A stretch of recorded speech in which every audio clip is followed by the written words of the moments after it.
All right, so today we're going to talk about our value proposition. And when I was a new agent, I was like, what the heck does that mean? And how is that supposed to make me money? And so today I'm going to put it into terms so you guys can understand why this is actually a very important piece of your business. So we talk about what successful agents do every single day. They lead generate for buyers and sellers. They make listing presentations and get those listings signed. They make buyer presentations and get buyers to agree to work with them. And they go out and preview real estate. Those are your four main tasks that you need to complete to be a successful agent. All the rest of this comes along once you've gotten the business. If you don't go out and lead generate and get the business, then you've got no business to run. So growing your business is always going to be most important. And honestly, in order to grow your business, you have to believe that you have some inherent value. You have to know that you have some sort of inherent value that you can provide to people. And so today we're going to explore, as a new agent, what kind of value can you provide? Somebody on Zoom talk, just make sure. Yeah, well, somebody on Zoom talk for me. We're going to test somebody give me a test 1, 2. You're good. Test. Okay. Yeah, that was done. Fine. Okay, so today we're going to start with defining out. Ooh, I scratched it again. I hit my foot on a box, you guys, a box, and it's like cut and bruised up, and my feet looked so pretty, and then I just I just scratched it again. No, I can see the little bruise on your foot. Yeah, this morning I hit it, and I was like, good, great, that's wonderful. Yes, that's awesome. I'm like, just gonna keep going here. Okay. Thank you. Okay, so let's get started. We're going to talk about defining our value, the 3 different aspects of service that you want to provide. How do you know and state your value to a client? And then how do you deliver on that value? We all have value, but if you don't deliver on that at the end of the day, your values mean nothing, to be honest. So let's dive in. Okay, so let's talk about your value. And I believe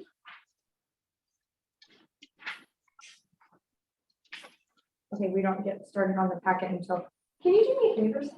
Hold on hold on 1 second, guys. I'm going to put the participant guide in the chat. I didn't do it. Did you do? Oh, I did. Oh, Gail did it. Gail did it. Gail's the best. Okay, guys, will you copy and paste that and put it in? We're going to put the participant guide in the chat for all my Zoom folks so that you can follow along. We don't start on it yet. I just want you to have it. Okay, so let's talk about your value. A value proposition is basically a description of the benefits of working with you. Why is it a benefit to work with you?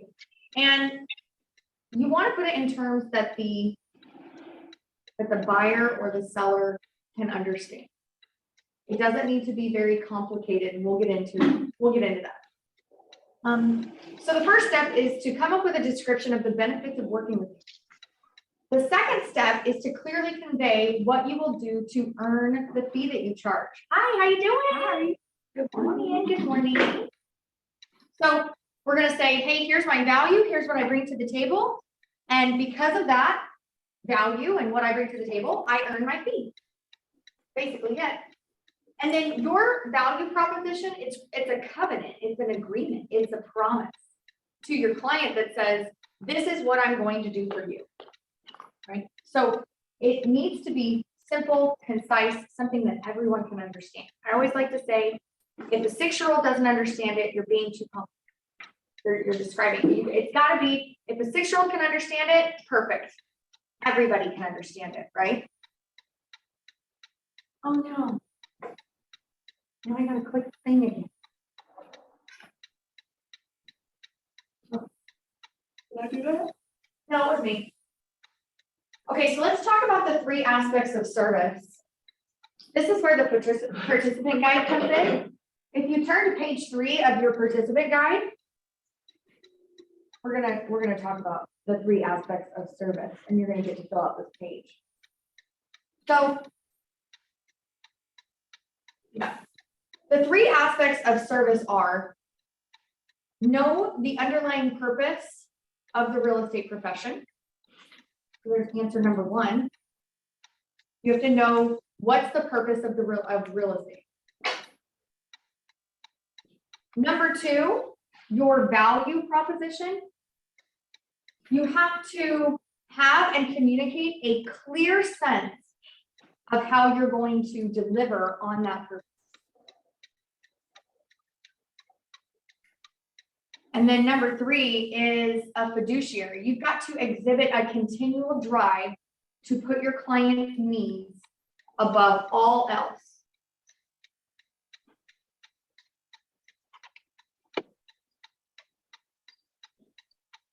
Yeah, no. Hey, Novella, can you mute yourself? You've got some noise in the background. Oh, sorry. That's okay. Thank you. Love having you here. I'm driving. Oh, okay. How do I mute? Oh, here, I'll mute you. Hold on. I can do it. Okay.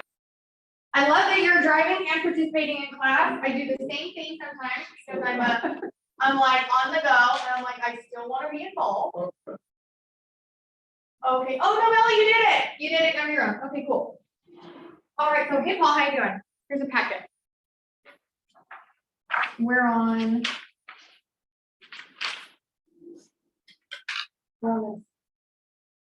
Okay, so we're going to dive in deep into each one of these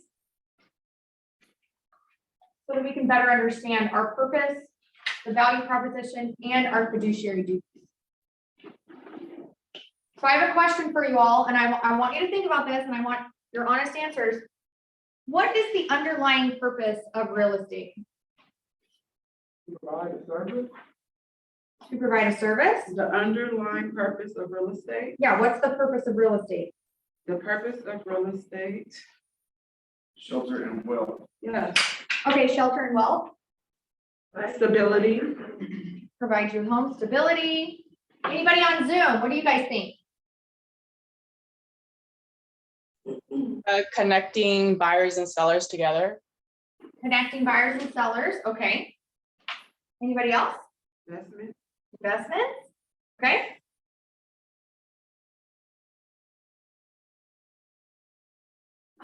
She came in here and clicked around and then clicked off my dang thing. I wish we would know. You gotta click back on the presentation when you're done. Okay, there we go. Okay. Oh. Okay, the underlying purpose of real estate. The definition, by definition, the underlying purpose of real estate is to buy and sell real estate. Pretty simple, right?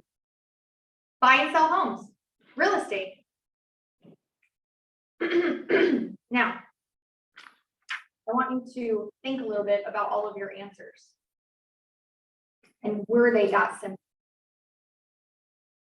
Did we put a lot of meaning into our answers that we may not have to, right? Like we talked about, well, overcomplicating, right? Sometimes we like to put a lot, and we like to put a lot on things. We like to put a lot of meaning to things. We like to have a very complicated answer because it's got to be complicated, right? It's got to be because it's outside of us. We might not know a lot about it, so it feels very complicated. But I'm telling you, the simpler you get, the easier it's going to be for other people to understand your purpose. My job is to not create wealth for people. If that was my job, that's a lot of pressure. That's a lot of pressure, right? If my job is to create generational wealth, well, I have no control over that. Investing. Honestly, my job is not to invest. It's the investor's job to invest. And if I, as a real estate agent, guide a client into an investment because I believe my job is as an investor, and get sued if they don't make it out on top, right? So honestly, your only job in this business is to help people buy and sell real estate. It helped me out a ton to understand that because I wanted to be everything to everybody. Right. I wanted to have all the answers. When they asked me a problem about a repair, my family's in construction. Oh, I wanted to run to them. I'm like, I can answer that, right? And it bit me in the butt a couple times because I'm not actually an inspector. I'm an investor, but I'm not an investment advisor, right? So I took a step back and I was like, all right, I'm a real estate agent. My duty is to help you buy and sell real estate. I don't answer lender questions. I don't answer title questions. And I'm totally okay saying, that's a really good question. You're going to want to speak to the professional here. I have my opinions, I have ideas, but I think we should get you in touch with a professional, and I'm happy to connect you. Right? And so I like to be the source of the source. If you ask me a real estate question, I will advise you. But if it's outside of those parameters of buying and selling a property, I'm going to pass you off to a professional who specializes in that. So that way you can ask follow-up questions. Here's a scenario. I had a client contact me. He's from Florida. He's buying a home here in a trust. He's paying cash.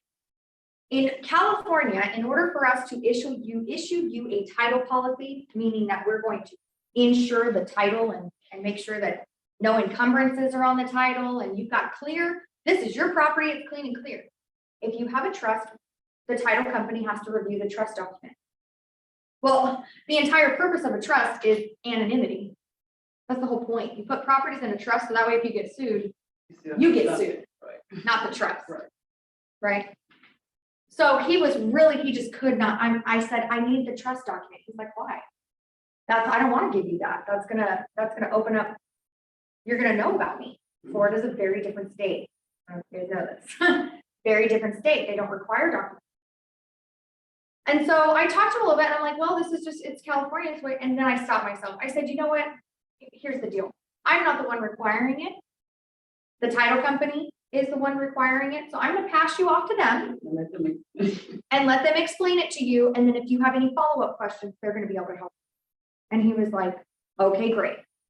So sometimes you want to be the one that has the answer. You want to be the one that gets it done and handles everything, but you're not the one.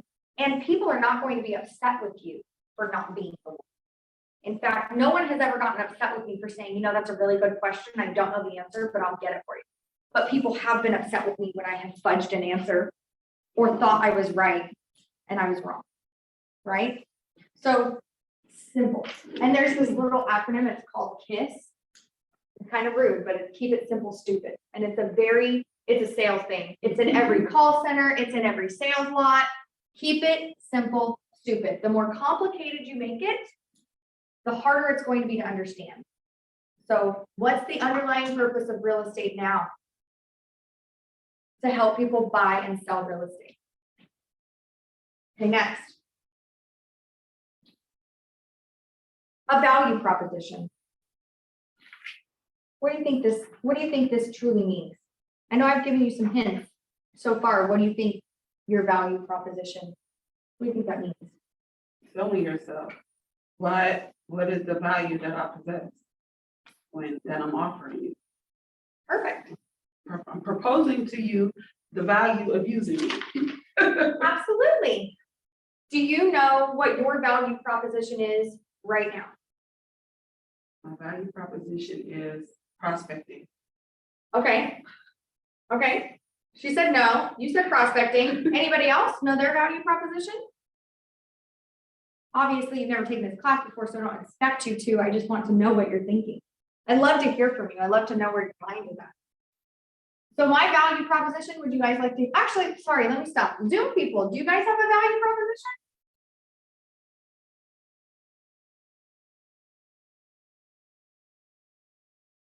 I'm going to take that silence as a no.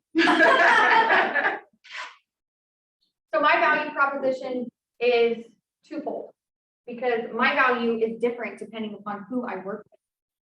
And so since the underlying purpose of real estate is to help people buy or sell, I have two value propositions. When I work for you for a seller, I'm going to sell your home for the highest amount possible in the time that you want me to. And I'm going to help you net the most amount of money. Right? I'm going to sell it for the most in the time that you want me to for the most amount, and you're going to net the most amount of money. I do want you to remember that what you sell what the property sells for and what the seller nets are two very different things. Two very different things. Somebody could give you $100,000 over asking price and it'll be gone by the time you get to closing because of negotiations. Okay. So do you think that's inherently valuable to a seller that I can get them the most amount of money and keep money in their pocket? Pretty much the whole deal, right? Okay. So when I work with buyers, my value proposition is almost the the best same. deal, for the best I'm gonna house help at the you- lowest price. I'm gonna help you find a house within your budget, in the area that you want to live in the time frame that you want it. You're basically telling them, I'm gonna get you what you want, without telling them you're gonna get them what they want. Right? I'm gonna get you a house within your budget, within the time frame that you want, in the neighborhood that you want. Right? I like the within your budget portion, because I cannot get you a house that is not within your budget. Right. Right? Okay, so next. Does anybody know what is the difference between functionary and fiduciary? Functionary is just getting it done by any means. Mhm. Fiduciary is being open, honest, disclosing everything that you know. And, you are upholding to like, it's almost like a law, Okay, like being a mandate reporter. mandated reporter, absolutely, right? Okay, cool, so yes. She knocked it out of the park, do we all agree? Anybody have anything different about fiduciary?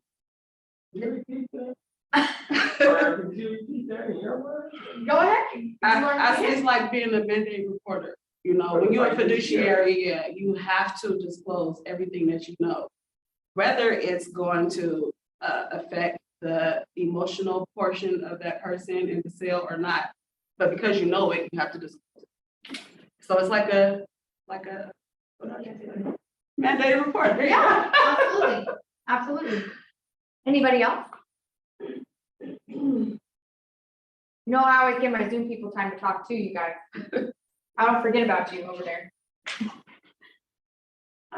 So the way that I look at it is it gets as complicated as I've got multiple offers on a property and I'm the listing agent and one of the buyers is mine. And it's not that great of an offer, but I push it through to the seller because I want to earn my commission. Functionary. That's anti-fiduciary. Right. So it goes into complicated scenarios like that, right? Where you have to decide, am I going to show up as an agent or am I going to show up as a fiduciary? And then it's as simple as a showing. It's as simple as, I'll give you a couple examples. Agent number one, I walk into the property and I say, open the door, and I'm like, all right, I'll be right here. Go ahead and look at the property. Let me know if you have any questions whatsoever. They walk around the property. And they come back and I'm like, do you have any questions? No, we don't have any questions. Okay, great. Do you like the property? Yeah, we kind of like it, but we want to see more. All right, let's go move on to the next property. Okay, what do you think that is? Do you want the second scenario to decide? Mhm. Okay, so the second scenario, agent number two shows up at the property, unlocks the door. All right, you guys, this is a 3-bedroom, 2-bath. It's 1,500 square feet. It's been on the market for a few days. I've already talked to the listing agent. They're expecting multiple offers on this property, but offers aren't due until Monday at 5 p.m. So we're gonna wait. We're gonna look at this, see if you like it. While you're looking around to see if your furniture fits, I'm gonna go look at the major systems, okay? I'm gonna go take a look at the heater. I'm gonna look at the water heater. I'm gonna look at the AC unit. I just wanna see if it's like rusted over or if it looks like, right? So you guys look at that and I'm gonna go check that out. That's a fiduciary. Okay, cool. So it's as simple as that. So it can get, of course, it's very complicated and convoluted when you get into a transaction and you have some very sticky situations that happen where you have to show up for your client versus yourself. And that's really what it is. A fiduciary at the end of the day says, this person is me and I will treat them as if their money is mine, right? And if you stood a chance to receive $100,000 more, right? By going with an offer that's not my buyer, then I have to advise you of that. So it gets as complicated as that, but it's also just, how do you show up to them? How do you show up to them in the initial buyer consultation? Do you care about what they want? Right? Are you curious? Are you asking a lot of questions? Are you getting deep with them to understand why they're buying or why they're selling?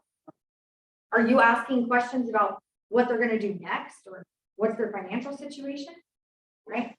So, yeah, absolutely. What what are a few situations that would put that on test? As far as, clients trusting us? A client's trust in you? I'll tell you, a client's trust is minimal from day one. You have to build trust. In fact, they don't trust you. Like, your family don't even trust you. Because at the end of the day, you're set to make a lot of money, and real estate agents don't have a good reputation. Real estate agents are like lawyers to people. Right?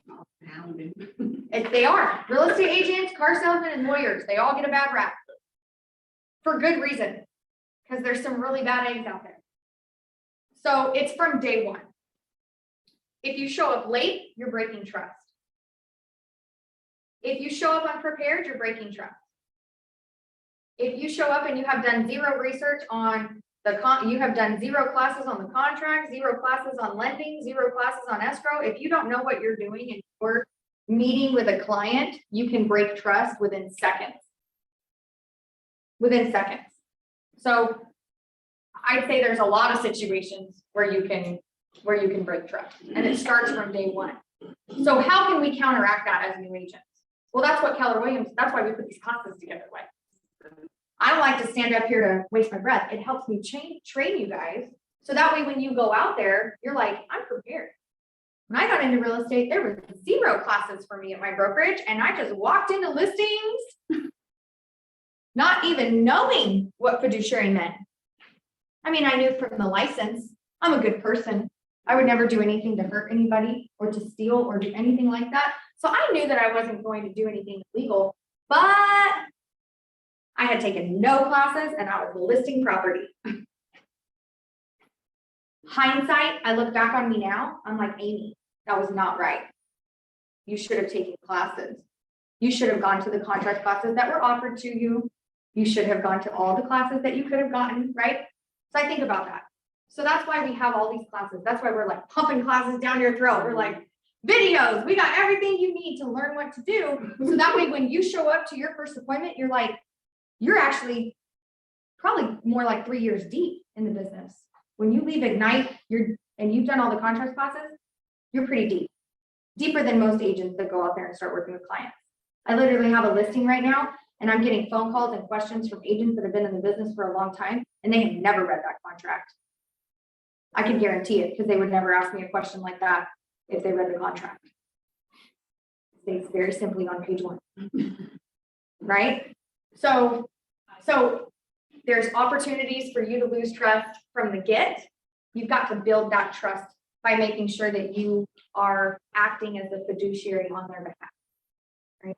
I know that probably wasn't a really great answer for you, and you want me to give you some specifics, but that's what it is. Buyer calls you and says they want to go look at a property, but you're a little busy, and so you don't look it up until 5 hours later, and you call the agent and the property's gone, or they just accepted an offer. Now, that's going to happen a lot, but if you would have called them 5 hours earlier, is there a chance that you could have gotten into the property and written an offer? Potentially, yes.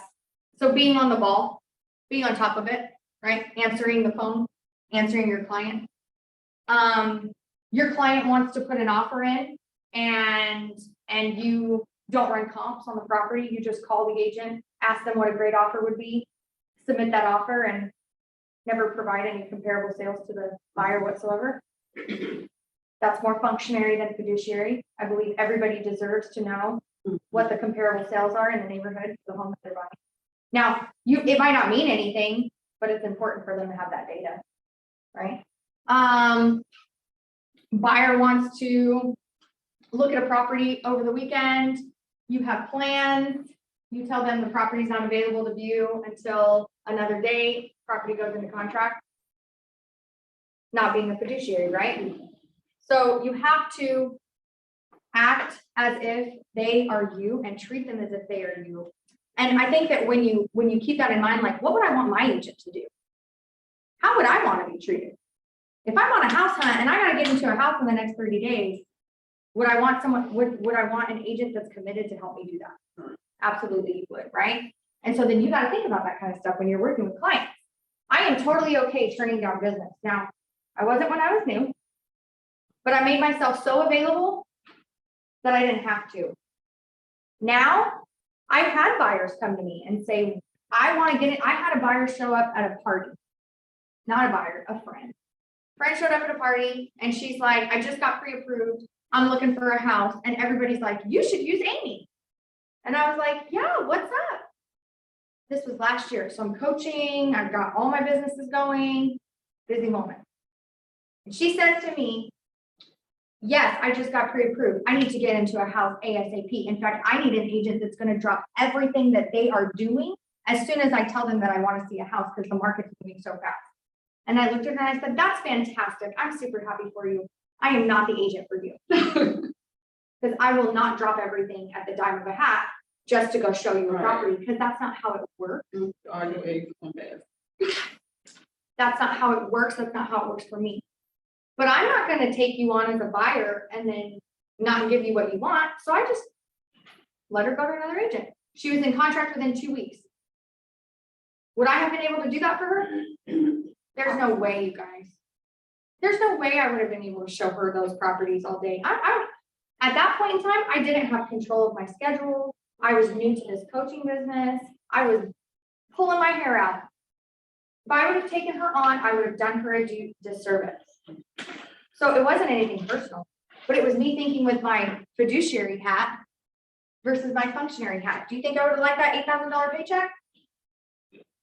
Who doesn't like $8,000, right? Of course, but I knew I wasn't going to give her the service that she needed. So I let her go. I could have gotten a referral out of it, but I didn't even bother with that because I was like, I just don't like the way you talk to me. So, okay. Do we have an understanding of functionary fiduciary? Okay, cool. So let's talk about knowing and stating our value. So the National Association of Realtors does a profile of home buyers and sellers. I think they do it every year. This presentation is very old, but all of this still rings true. You can find this information on the National Association of Realtors website. So I love National Association of Realtors website. I love California Association of Realtors. Why? Because it gives you reports. They do a ton of reporting and they give you statistics. I love statistics. I hate math, not good at it. I can tell you how much 2.5% is of any number because that's my commission amount. But I don't like math and I don't have anything to do with it. But I like statistics because statistics, you can't lie. They don't lie. This is human behavior. This is what everybody's doing on a general basis, right? So my value proposition, once I read this report, I just copied the report. And this is how I did it. So 2018 profile of home buyers and sellers. What do buyers want? You can see that 52% want help to find the right home to purchase. Surprising, but not so much, right? 14% want help to negotiate the terms of the sale. Well, that's pretty easy. I help people find homes to purchase and I help negotiate the terms. I think I'm right on track. 11% want help with price negotiations. I do that too. That's what comps are for. I use the comps and listing agents information to gather a perfect price. And then the other 23% don't know what they want, and that's real, y'all. That's the realest statistic I ever saw in my life. Okay, so let's go back to my buyer's value proposition. Mr. and Mrs. Buyer, I'm going to help you find the home that you want in the area that you're looking for, in the price that you can afford, in the time frame that you want it. I'm hitting all of those, right? And that's my value proposition. That's it. I'm going to help you find a home in the area that you want for the price that you can afford in the time frame that you want to find it. Very simple. Let's talk about what they value, because this is what they want you to do. This is the hard skills. This is I got MLS access, I've got contracts access, I know how to negotiate, I know how to write offers that get accepted. This is hard skills.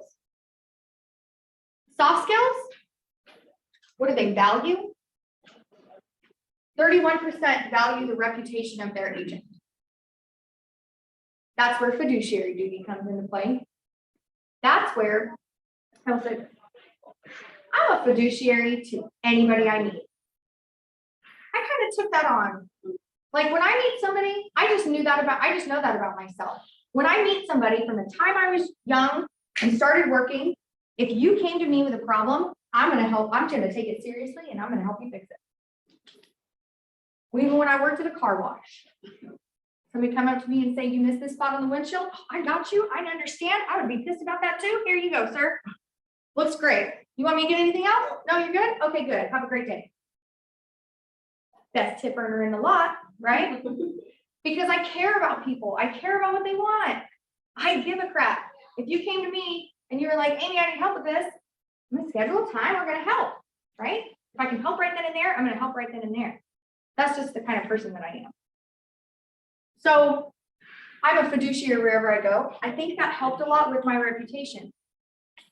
Because like, I don't know if you've seen, but I'm like heavily tattooed and was a wild child before real estate.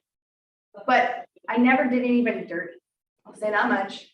And I was always a lending hand, always there to help. Every job I ever did, I was there doing it well, showing up, getting management positions, stuff like that, right? And that's not a brag because I got a GED, y'all. So Amy had to work into that kind of lifestyle, but okay, so the reputation. What were you like before real estate? What do your friends and family know you as? If you don't have a good reputation with your friends and your family, then honey, we're going to work internet leads. We're going to go out and meet strangers because strangers don't know about you yet.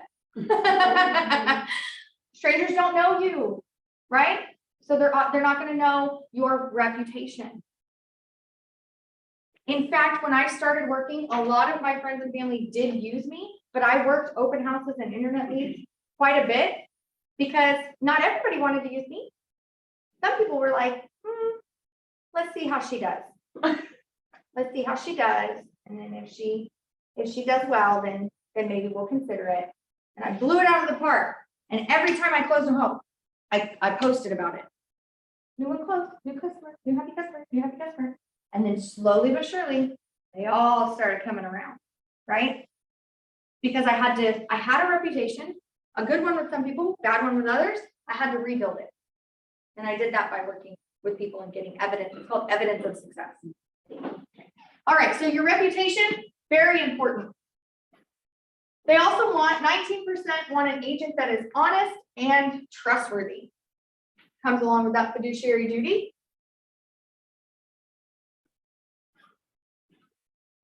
15% want an agent who is a friend or a family member. I love that one. So, reputation, honest and trustworthy, somebody that they know. So who do you think you should be calling for business? Everybody on phone. Everybody in that phone, everybody you've ever met. You need to be messaging your people on, oh, those are, sorry. Her pants are like 4 different colors and they distracted me. Okay, that's ADHD, guys. That's adult ADHD right there. That's a clear sign. Clear sign. So you need to be calling the people that know you because I'll tell you, it's called a triangle of trust.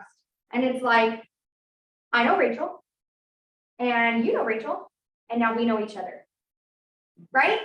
And that's it. That's how it goes. So if you can call your people and you're like, you call Paul and you're like, Paul, what's up, dude? I haven't talked to you in a long time. Just want to reconnect. How you doing? Right? He says he's doing great, Amy.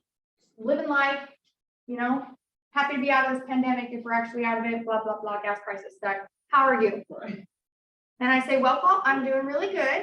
Actually, I opened my real estate business earlier this year. I'm super excited about it. In fact, I'm open and ready to help you or any friends or family that you have that are looking to buy and sell. You know, actually, do you off the cuff, do you happen to know anybody? And if he's like, yeah, my cousin Jerry. My cousin Jerry actually told me that he just got pre-approved, and I don't think he has an agent yet. He's just kind of sitting on the fence. And I was like, ooh, well, what would you mind if I reached out to Jerry today and like let him know that you told me to call? Yeah, that's okay. Here's Jerry's number. All right, cool. So then I get on the phone and I call Jerry. I'm like, Jerry, buddy. So Paul is my friend. We know each other from here. And Paul said that you might be in the market for a house. I just so happen to own a real estate business. And so I'm wondering, how can I help you? Immediately, he might say, I'm sorry, who are you? That's gonna happen. You're gonna say, my name is Amy. I'm with Keller Williams Realty, but I'm not, this isn't a cold call. I got your number directly from Paul. You know Paul? Oh yeah, Paul, he's my good friend. Okay, great. Or he's my cousin. Yes, Paul's your cousin. Paul told me that you got pre-approved and that you're looking to buy a house. I own a real estate business. I called Paul just to check in on him. Bada bing, bada boom. Now we're right here together. I'm wondering if you have some time to meet this week. That's called creating a triangle of trust. I don't know you, but we know this person together. If he trusts Paul, now he trusts me because Paul sent him to me. The triangle of trust. It's a beautiful, beautiful thing. Okay, so we're gonna call our sphere. All right. So they want an agent who's a friend or a family member or somebody they know. And then look at this. I really want you guys to pay attention to this because this is one of my favorite statistics. 13% want an agent's knowledge of the neighborhood. That's a in the grand scheme. So does it matter if you've never lived or known that neighborhood? It matters. There. Very little. It matters very little. Very little. I like that because some people are like, well, I live in Citrus Heights and I don't know Natomas, so I shouldn't sell homes in a craziness. Crazy talk. Crazy talk. I've literally gone an hour and a half up north. I've gone an hour and a half down south. I've gone 2 hours to Angels Camp to list a property because my negotiation skills are universal in any geographic location. I can help anybody buy and sell a home in any location. I don't like to go very far for buyers because I think that's a little bit of a disservice. Like too far, you know what I mean? You can't get into lockbox and stuff like that. But like, if you lived in the Bay Area and you've got people that want to buy Bay Area homes and you know Bay Area stuff, better get to the Bay Area. It's a higher price point. Fairfield, guess what, guys? A Fairfield house looks just like an Natomas house. They're literally the same exact thing. It's just a 45-minute drive. That's it, right? So the knowledge of the neighborhood is not going to be extremely important. Also, the beauty is we have the internet now. So it is a Google search away, y'all, from you becoming an expert in that neighborhood. In fact, I've done open houses in neighborhoods like West Park. And I don't know if you ever talk to people that live in West Park. Hopefully nobody here that lives there. But I need to tell you. My cousin lives in West Park and she got her nose so far up in the air because she lives in West Park. She loves it. It's like this really great neighborhood. The schools are like top, or they're like 9s. What neighborhood has a 9 school? Like 9s and 10s is the score of the school. Like they love it. And people are they know all about the neighborhood and that's their thing, right? So when I throw open houses there, I straight up Google the neighborhood and I read everything I can. People walk in there and I'm like, oh, that school's great. It's got a 10. The principal's name is this. Like I'm going off, right? Don't live there. Don't care to live there. Don't care to actually be an expert in the neighborhood. But I'm showing up that way, right? So I'm just letting you know. Google search away from you being an expert. Okay, next. Oh no, my clicker. Okay, so let's talk about what sellers want. What do they want? 20% want you to market their home to potential buyers. Got them. 20% want help pricing the home competitively. Well, I got them there. 19% want help selling the home within a specific time frame. Okay, cool. And then what is that? 14% want you to help them find a buyer for the home. Duh. And then 14%, they want you to help with negotiations. And then 13% don't know what they want. It's always smaller because sellers have done this before. So they have a little bit more direction than buyers. Okay, so let's go back to my value proposition for working with sellers. I'm going to help you sell your home for the most amount of money possible. And I'm gonna help you net the most amount of money that you can net in the time frame that you want it. Pretty much covers everything that they want from me. Now, what do they value? Oh, this clicker is stuck. It's pretty similar. What people value in any service that they receive is pretty similar. There's no difference between real estate and your hairstylist, right? They want someone with a great reputation. Would you go to somebody to cut your hair if everybody around you said that they suck at haircutting? They gave me a horrible haircut, Amy. Well, maybe they'll be different with me. Nobody says that. Reputation of a business owner is like number one. That's why people freak out when they get bad reviews, right? Yeah. That's why people really try to work on their reputation. Okay. 19, agent is honest and trustworthy. Everybody wants someone to work to be honest and trustworthy.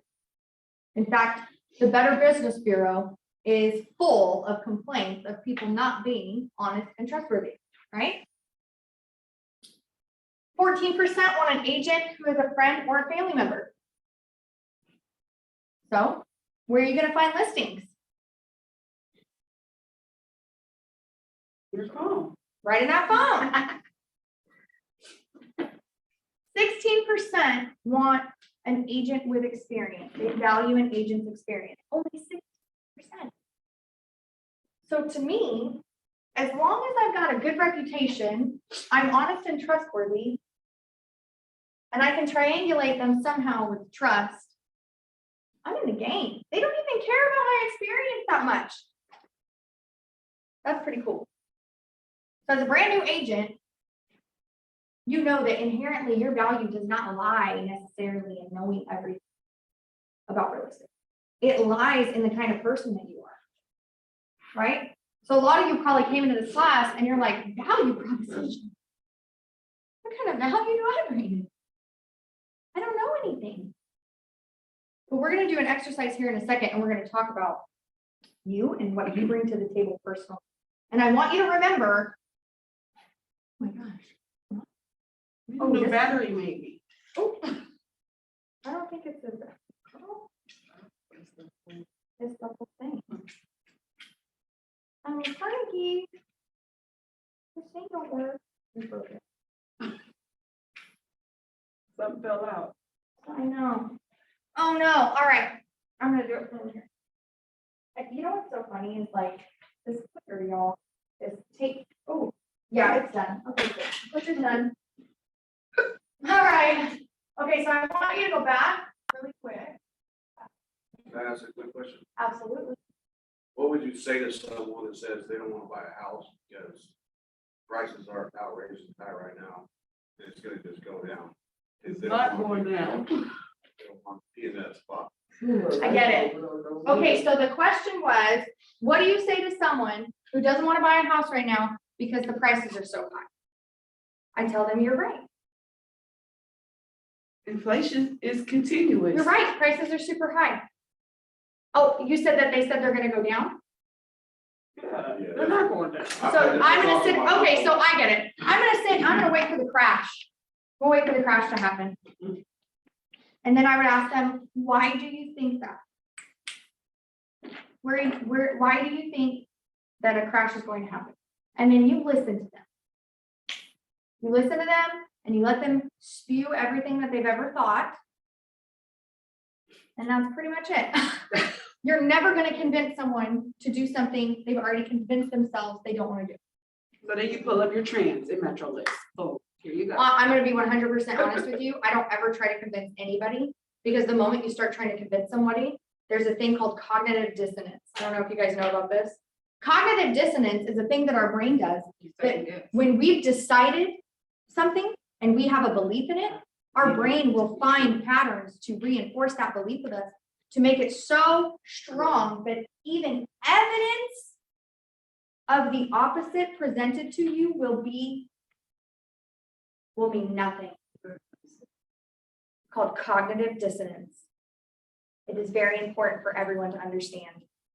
There are going to be people that you cannot save. So when somebody comes to me, I'm at a party, I'm having a good time, and they say, Amy, I don't want to buy a house because the market's going to crash and I'm going to wait for that. And I'm like, oh, that's cool. What makes you think the market's going to crash? Well, housing prices are just too high right now. Oh, yeah, I totally understand. You know, the last time that housing prices were really high, there was a crash. Do you know what caused the crash? Bad loans. Okay, but I asked them. Oh, okay. The moment you tell, you lost them. You need them to answer your questions.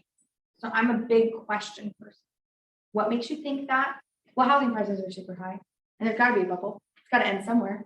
Absolutely. Why? Do you know why the last crash happened? No, they never know why the last crash happened. They don't. They have no idea.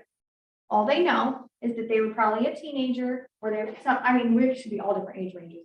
At some point in time in their life, an economic crash happened. All the housing prices dropped to the bottom and people started buying homes at a very cheap rate. That's when I bought my home. That's when you bought your house. Okay, cool. So when the crash happened, I let them, I'm like, do you know why it happened? No. Do I have permission to tell you why it happened? That's a very important question. Asking permission to tell someone something helps them say, it helps regulate their nervous system. I know this sounds crazy, but our bodies are like so against us. Regulates their nervous system so that they make a decision to allow you to tell them something. Open to learn. It opens them up. So now I'm not combative. Right. Because the moment that I'm like, the crash isn't gonna happen. I'm a real estate agent, y'all. I make $8,000 to $12,000 every time somebody buys a home. You don't think they know that? They know that. They're telling you they don't want to buy a house and that there's a crash because they want opposition. They want you to tell them that they should buy a house right now. They're trying to prove to themselves that you're just a salesman.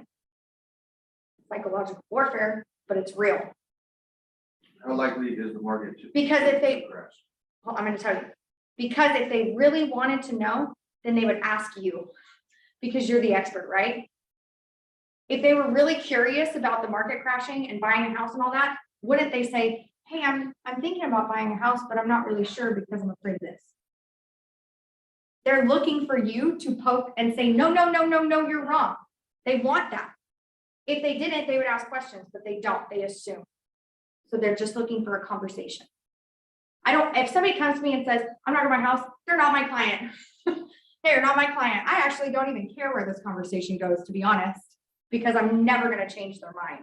I like to work with people that come up to me and say, hey, Amy, we're thinking about buying a house. Do you think you can help us? That's the kind of person that I want to have a really great conversation. I'm just saying. So Paul, if somebody oppositions you like that, you're never going to teach them anything different, but I'm going to tell you what it is. So the crash happened in wherever it happened because of faulty loans. If you want to learn more about it, you can watch a movie called The Big Short. It's a very good movie about exactly what happened and the man that made billions of dollars because he told everybody it was going to happen, and then it happened, and he's hated by everybody, but he's very well. Okay, so all of these loans that were being written for people because I could walk up to you and I could say, hey, I make $20,000 a month. And they'd say, oh, okay, cool. Sign this little piece of paper right here that says you make $20,000 a month. We're going to issue you a loan for this amount of money. That's it. That is it. They didn't verify employment. There's no verification of employment. There's no verification of funds. There's no bank statement submitted. There is literally no paperwork to back up these loans. And then they were just giving loans to anybody that was like adjustable rates, like you have these big old. Adjustable balloon payments rates, coming up. that you gotta balloon take care of. payments, Right. All that interest stuff that only people didn't know loans, about. interest only loans that only construction workers get, Right, it's not go to your principal or. down payment, payoff penalties, 8% payoff penalty, Why 8%, would they do that if they're the ones lending the money? because they're not the ones lending the money. Cap City Mortgage right there, they're not lending you Brokers. money. They're only brokers. They're only brokers. They're just writing up an But application the people that are lending the money, why would they not fire it? because they weren't required to. But that hurts them when people don't have. But this isn't me lending you money. This is an institution. This is Bank of America. Yeah. Bank of America has hundreds of thousands of employees across the country. And if their lending guidelines, because the government is not requiring them to have lending guidelines, if their lending guidelines are very low because they're just trying to get people into houses, I'm just a banker in Sacramento, California. Great business. I'm a banker. I make $10,000 every time somebody gets a loan. Do you think I care? Do you think I care if 10 years from now or in 5 years from now, if their house gets repossessed? I do. I couldn't do it. That would be hard for me. I would be like, your house is going to get repossessed. Right, like, do you know what you're talking about? But my brother and my brother's ex-friend, he didn't care what happened to my brother. He wrote an interest-only loan with an adjustable rate mortgage after 3 years and a prepayment penalty at 8%. I'm an 18-year-old kid that worked for a home loan servicer. And when I sat down and read my brother's contract, I told him, in 3 years, your home will be foreclosed upon. And he told me to shut up. Shut up, you're jealous. It's like, okay. And 3 years later, his home was foreclosed upon. We could blame all the banks and we can blame the lenders. But at the end of the day, my brother walked into his friend's office and said, I make $25,000 a month, and he didn't. He was a construction worker who owned a construction company, and he probably brought in $20,000 a month, but he didn't make $20,000 a month because you've got expenses and taxes. So was it the banker's fault? Not really. A little bit. Was it my brother's fault? 100%. 100%. I don't feel bad for him. I don't. People give a lot of sympathy for that. But you lied. So the crash that happened because of us. It happened because we wanted things that we couldn't really have. And we were happy to forego the consequences to have those things right now. And that's the American dream. Now we build a different American dream. Now the American dream is built on actual employment verifications, asset documentation verification, a very strong economic market, very strong demand, very strong buyer demand, right? So can a crash happen? Yeah, at any point in time. If we go to war with Putin, who knows? Right. Who knows? But it's going to be outside factors. A housing market doesn't crash just because prices are super high. Now, if somebody already has, I don't want to buy a house because the prices are too high, is any of what I just said going to change their mind? What's going to change their mind? Prices go up. Or they make more money. The only reason they're saying that they don't want to buy a house right now because prices are too high is because they can't afford to buy one. And that's the gist of it. So when a person comes to me and is like, Amy, I'm not going to buy a house right now, house prices are too high, I'm like, you're right. And then I go back to my life. Because if I had an argument with every single person that said that to me, I'd be arguing a lot because everybody thinks housing prices are too high. But you know who doesn't think they're too high? People that actually have to buy and sell a home. People that are selling homes love it. They're making the most amount of money they could have made on an investment that they put a lot of time and effort into. And buyers are happy to buy because interest rates are extremely low. It's the cheapest it will ever be to borrow money, ever. It's the cheapest. It was cheaper last year, but it's cheap now too. My interest rate was 5% when I bought my home in 2018. Interest rates are 3.5. Pretty cheap. So buyers can buy their dream home for the cheapest amount possible now. Yes, inflation is up. Everything's more expensive. So when people say, oh, houses are more expensive, everything's more expensive, honey. Go buy toilet paper. Go to the dollar store. Go look at milk. Go look at milk. I used to get milk for $1.79 a gallon. It's literally almost $6 right now for a gallon of milk. You get gas or milk, right? Right? So I know that I gave you like this really long spiel, but like those kind of people, you're never going to change their mind. You would serve yourself better to be like, you're right, homie. Housing prices are super hard. You should wait for the crash. I will tell you this. For everybody that says they'll wait for the crash, Does anybody know what happened when the housing market crashed and the banks foreclosed on all those properties? What did the banks stop doing? They start financing, They stopped loaning people money. so now you gotta buy with all cash. Come through with cash. So, okay, sir, you're waiting for the crash to happen. How much cash you got in the bank? That's when the whole wholesaling business started going Yep. crazy. How much cash do you have in the bank? None? Okay, cool. So when you have no cash then too, you're definitely not buying a house. They're not just gonna hand out loans to everybody because there's a crash. If they crash, that means that all that money, all those foreclosed homes, They lost.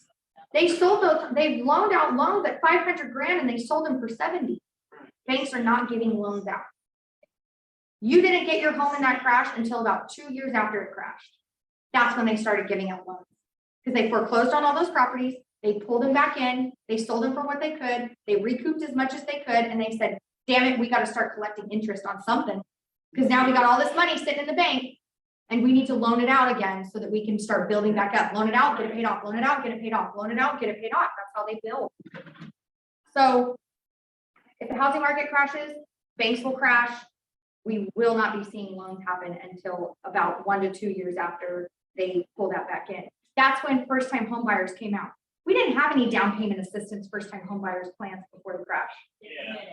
You were putting 20% down, So it was 15 to 20%. 15 to 20% down payment.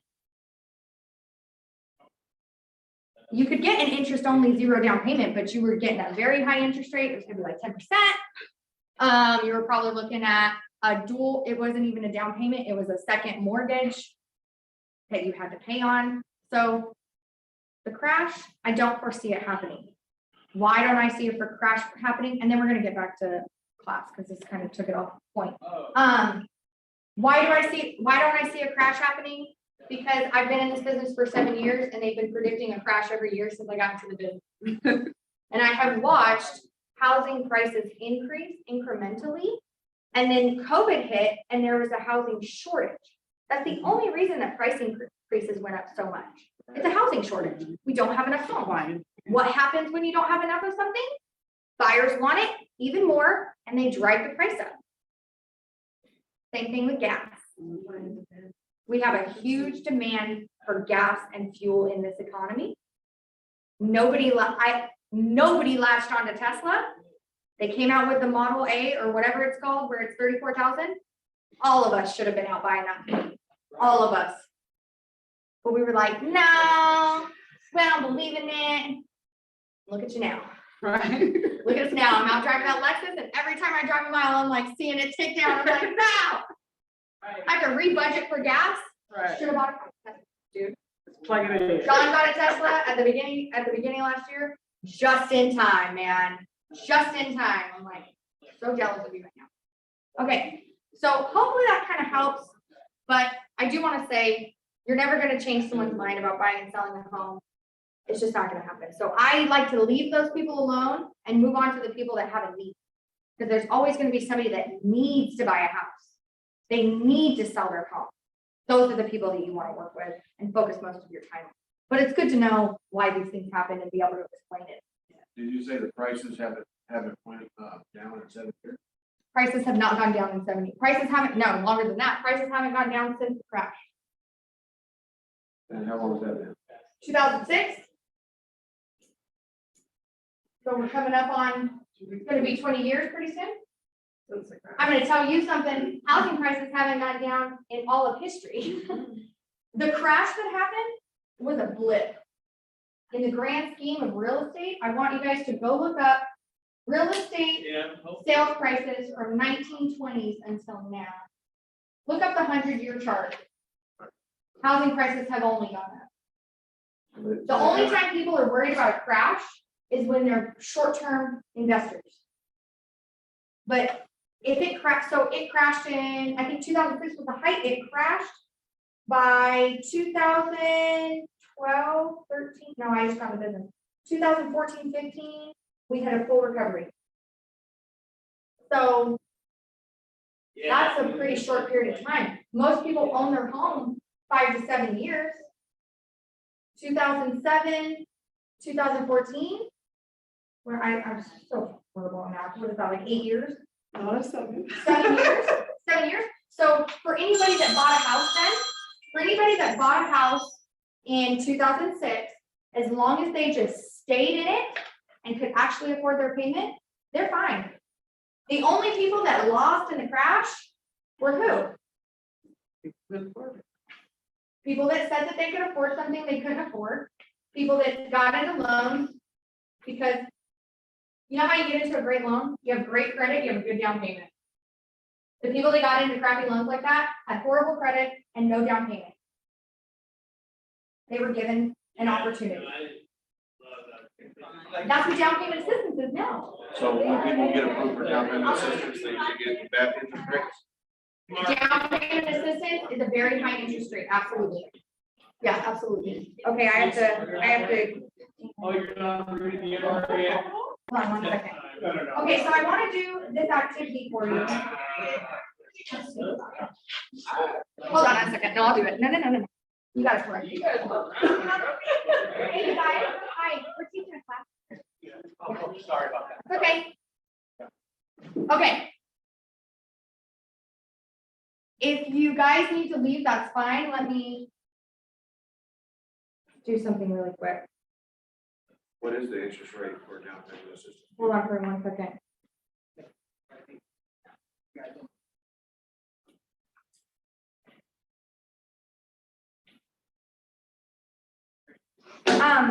Interest rate on down payment assistance is probably going to be in the high 4s.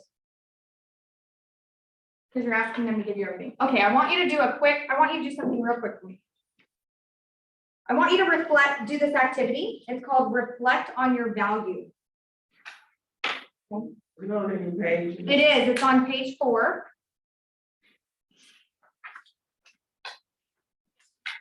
Yep, it's on page 4.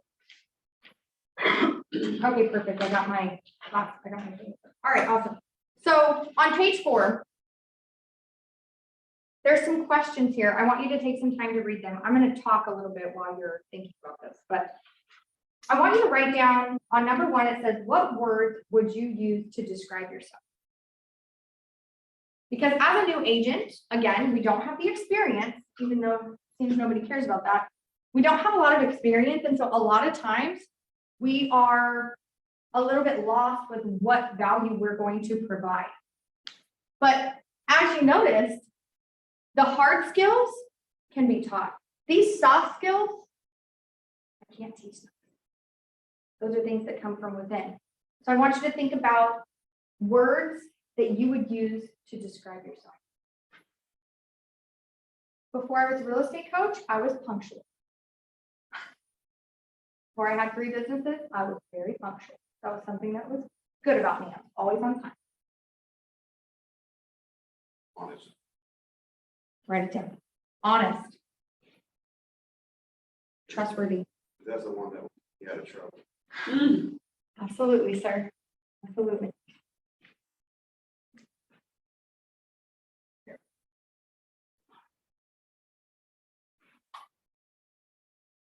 Okay. Dang, it won't work. It's like stuck on me, girl. There we go. Okay. Oh, it won't. Is it stuck? I gotta.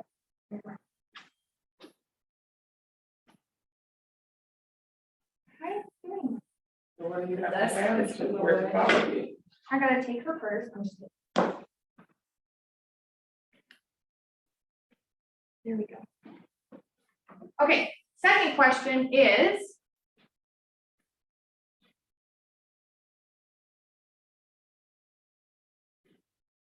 What would people who know you personally, or how would people who know you personally describe you?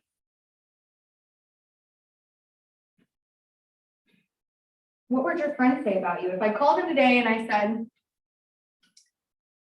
call him to find out about blank. Tell me about them. Girl, tell me about it. I have an entire family that calls. My best friend's family, the whole family calls me crazy Nancy. The whole family. The whole family. They still buy and sell homes for me though. Like I'm not that, I'm the fun crazy. That's the difference. There's crazy, and then there's fun crazy. Right? Okay. Number 3 is, what skills do you have that make you great at real estate? This is my favorite one. I want you to dig deep. What have you done before in another job, another industry, another life that you think will help you in this career? You didn't get a packet. Don't feel bad. I should have got you one. I'm just sitting there watching you sit. Here you go. You need a pen? Yes. Well, that might be good.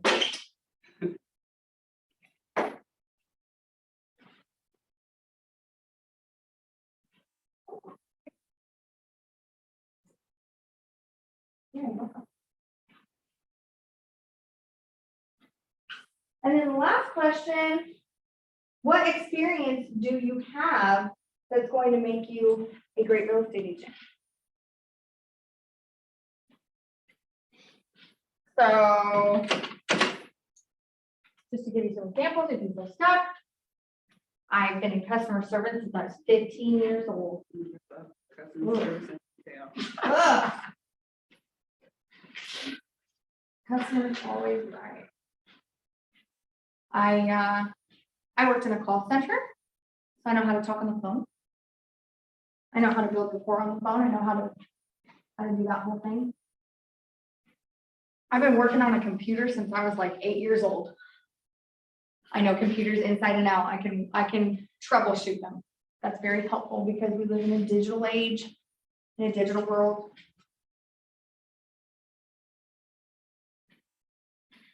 I look back on it now and I was huge on social media. Thought it was a huge waste of time. Turns out to be #1 way I get business. So, how's your social media skills? It doesn't have to just be professional. Real estate's a whole new game. I have the gift of gab. I got a really good mouthpiece. I know how to talk to people. My family, not a direct skill. So here's another example. Doesn't even have to be direct. My family's in construction. My parents have bought, remodeled, and sold every home we've ever lived in. I have watched a home be built from the ground up from firsthand experience, not like a builder did it. My parents did it. I watched the foundation get poured. I watched the rebar get put in. I watched everything from the ground up. I watched it get framed in. I sat through winter picking up rusty nails. I know how houses are built. I can tell when it's wrong. For sure. I can tell when it's wrong. So that's good. That I didn't think that would come into play, but it comes into play quite a bit.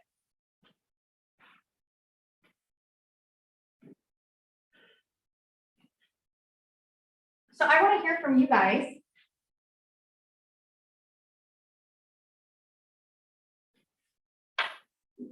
I want to hear from you. I want to hear from you. Tell me. And you can share all 4, you can share 1. I just want to hear from what'd you come up with? So for the first one I got, I'm personable, I'm open, I'm honest, reliable, I'm loyal, I'm trustworthy, understanding, compassionate, empathetic, and I love those. Empathy is huge in this business. What else did you get? for 2, I put how would people who know you personally describe you? Honest, blunt. A lot of people. Direct, girl. We like to call that Right, direct. Loyal, compassionate, empathetic, fun, funny.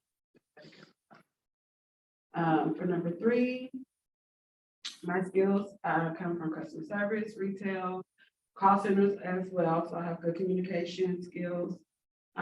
Loyalty, I've worked for Nordstrom, so I had return buyers all the time, you know, stuff like that.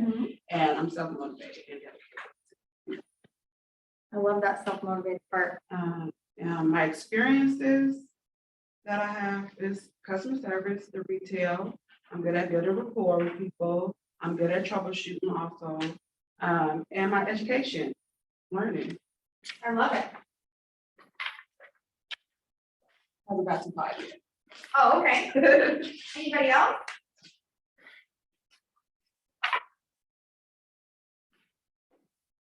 Number 4, what experiences do you have that make you great at a real estate management? Okay. Gaining 1 much respect, kind of like customer service. Individuals have questions. And if you know what you're doing and giving them the correct answer, they continually. Absolutely, I love that. Thank you for sharing. Anybody else want to share? Yeah. Something that Matt said, she said a lot of words that I have found very top chat. So, I had to put that for both what people say and then what I would describe myself. I would put myself as talkative, but other chatty. So, Chatty is good. yeah. This is the business of building relationships, right? Or I'm loud. People have. It's funny. I am excited. Like, I'm excited. I definitely have undiagnosed ADHD, but also, my boyfriend laughs because when I wake up in the morning, my foot starts to shake like a dog's tail, right? And I just have all this energy and I'm excited.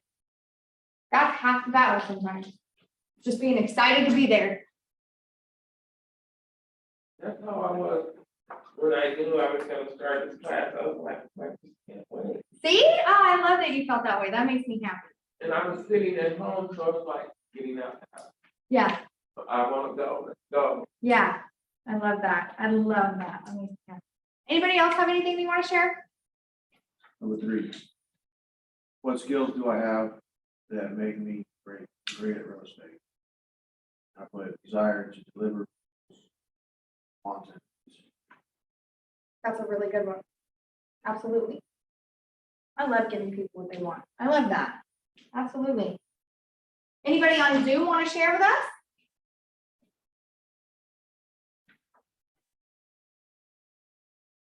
Okay, cool. So, let me see the next page. So I want number 5. I want you to consider the 3 aspects of service, right? Value, fiduciary, knowing the underlying purpose of real estate, right?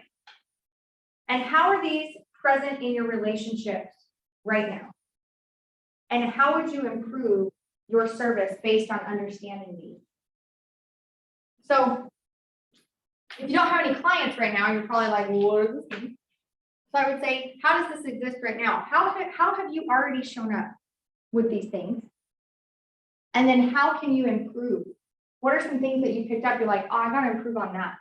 Or, oh, you know, that's something I need to work on. That's something that I should work on.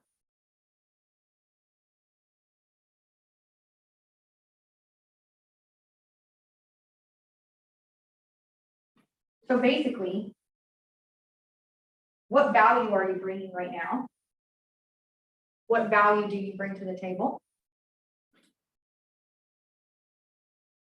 And then what action steps or what things do you feel that you could add or work on in order to make your value even that much more better?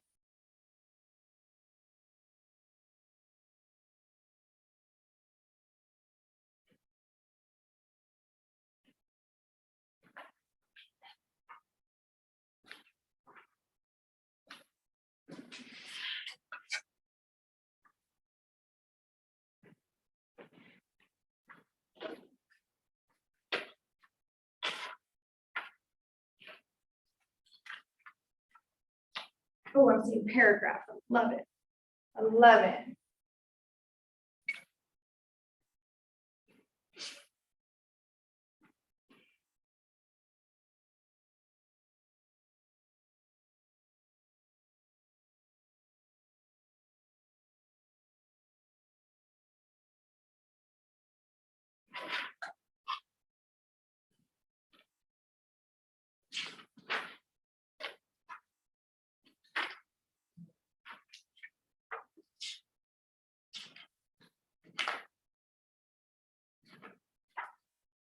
Is that Asian? And What? is that on in the packet? It's not in the packet.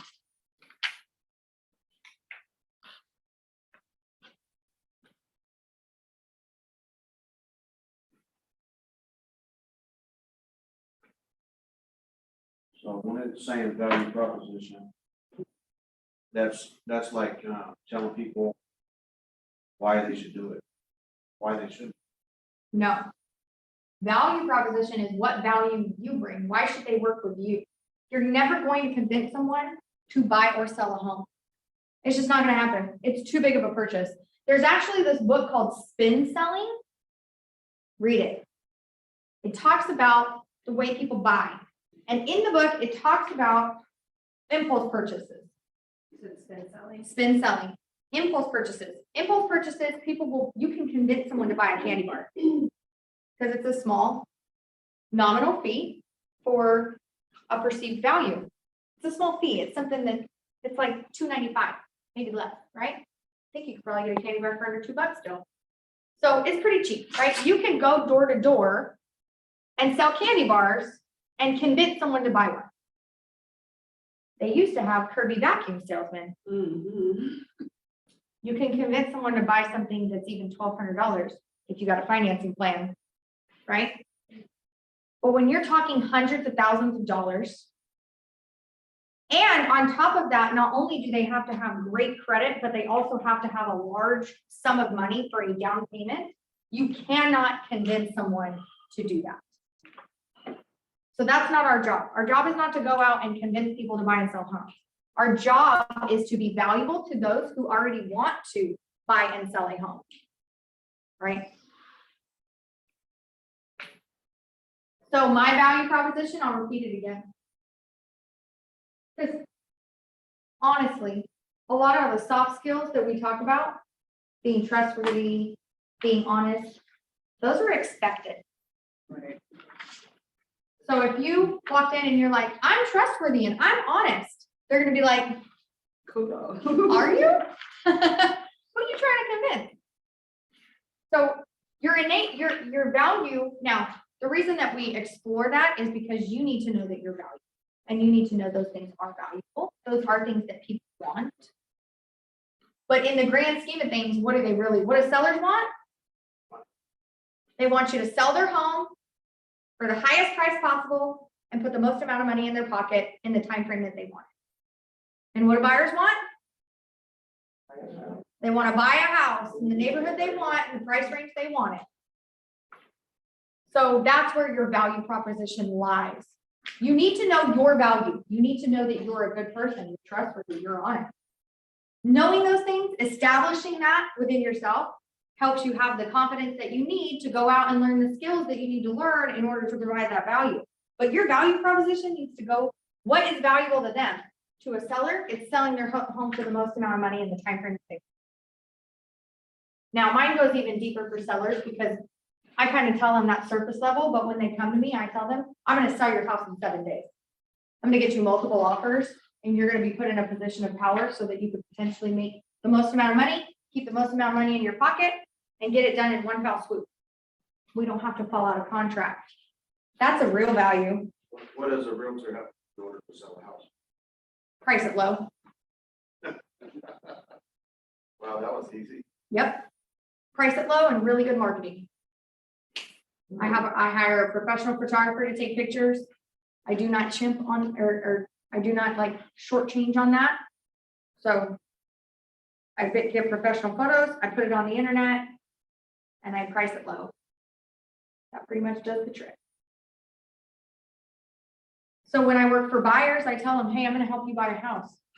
I can get you, if you want, I can show you a plan where I can get you into a home. It's not going to be the most perfect home, but I can get you into it and I can get your closing costs paid for. That's my big thing right now. Whenever a buyer talks to me, I'm like, I could get you into a house right now and I can get your closing costs paid for. You're going to have to do a little bit of work to it after you move in, but if you guys are game, I'm game. Let's go. No, we don't want that. Okay, cool. What do you want? I can do that too. Right? So it's really about, I will say this. My value proposition doesn't come into play until I know what they want. So like if somebody comes up to me at a party and says, hey, Amy, what's the market like? I say, that depends. Are you looking to buy or are you looking to sell? Because it's two very different markets for sellers versus buyers. And it's a different market depending upon the kind of home you want. You want a brand new home that's completely remodeled and looks perfect? It's a different market than the house that I bought, which is older and needs work and sat on the market for 30 days. It's two different markets. This house, I can get all your closing costs paid for. So you can have down payment assistance and you can get, I got in my home for $9 grand. This house, I can't do nothing for you. You're gonna have to bend over backwards and give your kid and give them your firstborn. So it's two different markets. There's so many different markets depending upon what they're doing, right? Yes, Is it a gamble for sellers to use agents, being that we don't kind of go off that's marketing absolutely. price? That's why experience was listed on the seller's values. So yes, How can we overcome that when we live on a sell house? I work with a team. take as many classes as possible about help selling homes. No, that's what I No, would say. she just said that. So you have me. So if you're going to go on a listing appointment, you have a coach who sells homes in 7 days. So if you listen to everything I tell you and you do it my way, you could do that too. There's classes, there's so many classes on how to list property, how to sell property. It's outrageous. The internet is like a never-ending abyss of information.